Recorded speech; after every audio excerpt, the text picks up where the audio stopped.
The United Nations has just issued you could only describe as an electrifying report on what happened in the last days of the Tamil Tiger resistance in Sri Lanka 2 years ago.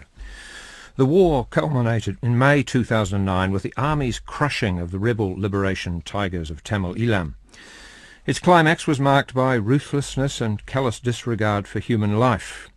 The UN report has reignited debate about the roles of both the Tamil Tigers and the government in a conflict in which tens of thousands were effectively massacred in the north of the country. The government has not taken kindly to this report and disputes just about everything in it. It says reconciliation is at the top of its agenda and an intense diplomatic effort is underway to persuade doubters of its sincerity. Prof.Rajiva Wijesinha, an MP who is also advisor to the President of Sri Lanka on reconciliation with Tamils, was in Wellington on Friday.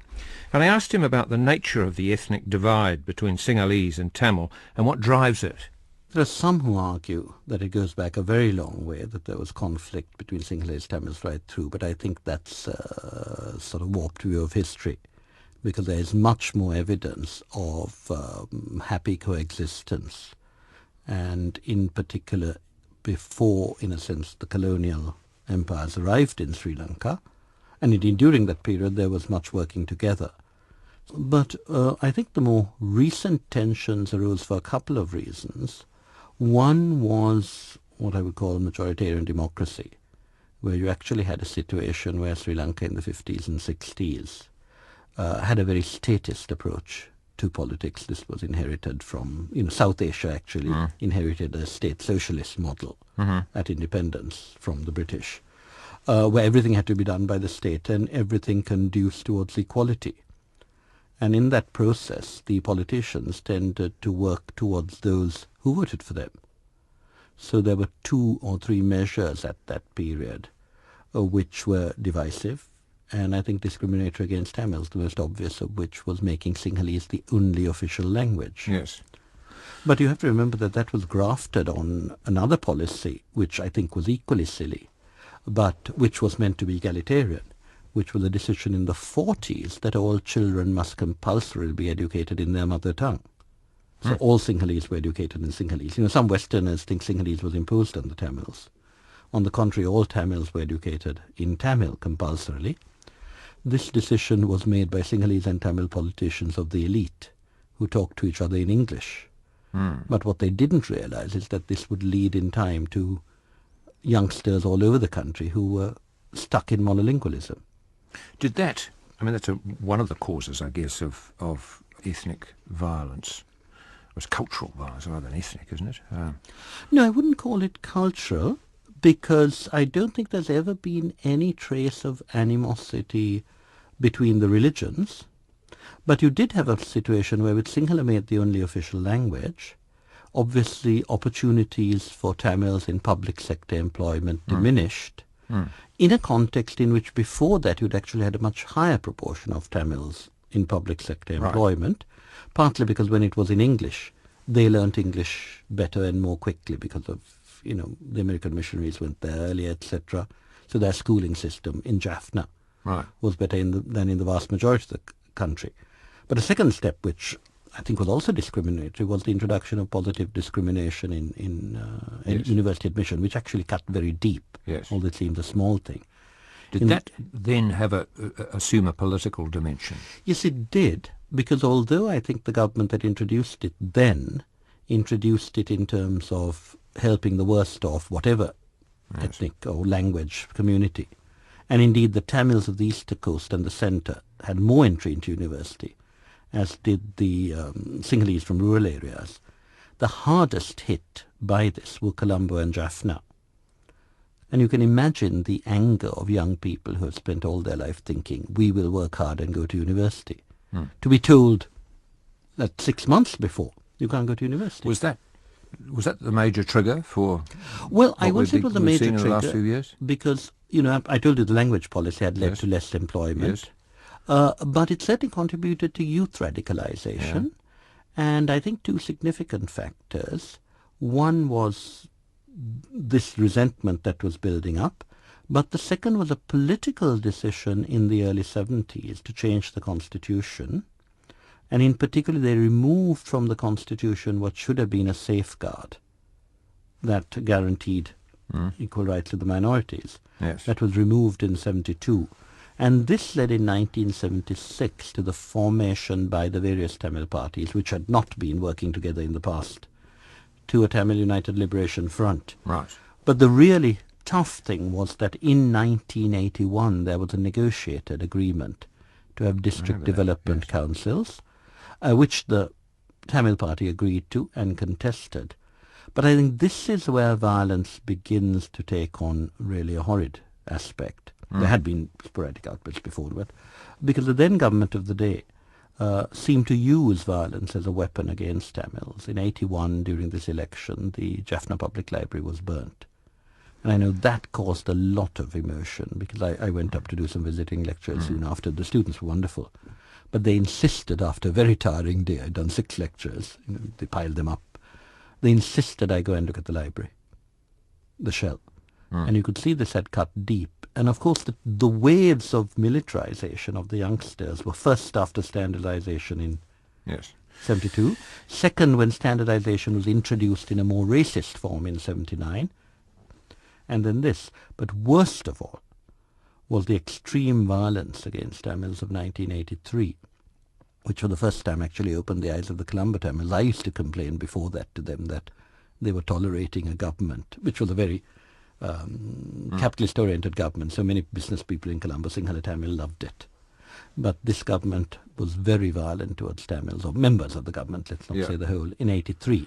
And so that really triggered deep bitterness. Yes. Deep bitterness. It does seem a jump, a rather large jump between that, yes, there were sporadic outbreaks of violence, and what happened 2 years ago, which was, it seemed that the government had decided this is an end game. We are going to wipe them out. What do you mean by them? The Tamil Tigers, effectively. Tigers, the not Tigers. the Tamils. There's a big distinction. Well, yes, but I'm not sure that the distinction was drawn too carefully. Well, I think it was, but still, I want to ask you about this UN panel's report, which you will have seen and has created something of a rumpus. It is effectively said that there is a case for a formal inquiry, preferably by the international community, into what happened. Violence inflicted by both sides, the government as well. Many of us who just read the newspapers and vaguely have followed what's happened there thought that most of the violence was inflicted by, or induced by, provoked by the Tamil Tigers themselves. This report makes it very clear that if anything, the worst of the violence was inflicted by the government. Now, what is the Sri Lankan government's response to this? It's been out for a week or 2 or 3. I think more than a month now. A month? Yeah. Well, I think the problem lies in the fact that the way you've now characterized it, you've left from 83 to 2009. And I think up to 83 there was a very strong case for saying governments had behaved badly. Now, this led to greater militarization and the sidelining of the democratic Tamil political forces. For instance, in 81, the Tamil United Liberation Front had wanted to contest the DDC elections. The Tigers had ordered them to boycott. They had refused.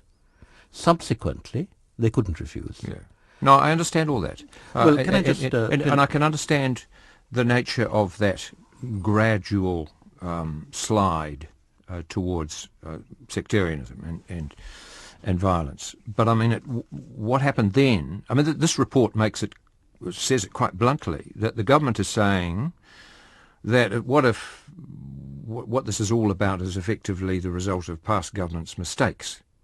But the report also says that this government acted in the most appalling manner. The government forces acted appallingly when it came to shelling hospitals, shooting suspects and so on, and it says there is a case to be heard here.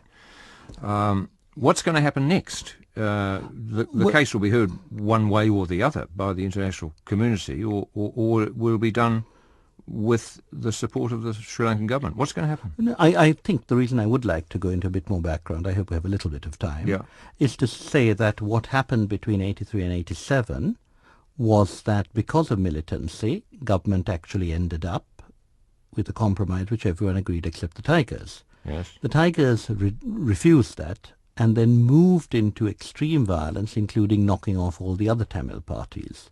However, the Sri Lankan government, whether rightly or wrongly, decided to negotiate at intervals with the Tigers, and on each occasion the Tigers reneged on the agreement. In 2002, there was a ceasefire agreement monitored by the Norwegians, who have certified that the Tigers kept violating it and bringing in weapons. In 2006, government decided that this type of situation where you reacted to a terrorist attack was not actually defending anyone. You had to eliminate terrorism completely. So it was worth the sacrifice of a lot of lives in order to eradicate. No, that wasn't the argument, because if you look at the way we regained the East from 2006 to 2007, we actually managed to take that whole province, not all of it was owned by the Tigers, with hardly any civilian casualties. There was only one allegation of civilian casualties in that whole campaign, and the government said it was because of mortar locating radar, and it was granted that the Tigers had moved their weapons into a refugee centre. Yes. So my but point things changed in 2009. No. Things did not change. It's just that the Tigers, that technique that they'd used once in the East, using human shields. Using human shields. And what we find appalling and really very, very upsetting is that during the whole period of 2008 to 2009, you did not hear any voices demanding that the Tigers release their human shields unequivocally. Now, I'll give you a simple example. In 2007, the Norwegian ambassador told us the Tigers were recruiting one person per family. We knew that. Forcibly recruiting. Of course. I think everybody understands that. I'm sorry, but you understand that, I understand it. Why did the UN not report it? I told the head of the UN at the time, a new chap, I said, look, you have been tolerating this. And he said, no, we've complained about it. I said, show me one document. He called back and said, no, I'm sorry, these were all internal documents. You have to recognize... Why didn't the UN at that stage? Precisely. Why did the head of UNICEF tolerate child recruitment? She came to me in 2007 and said, I've been up to Kilinochchi, they're going to release everyone under 17. I said, they promised that 5 years ago. What happened? Oh, they had some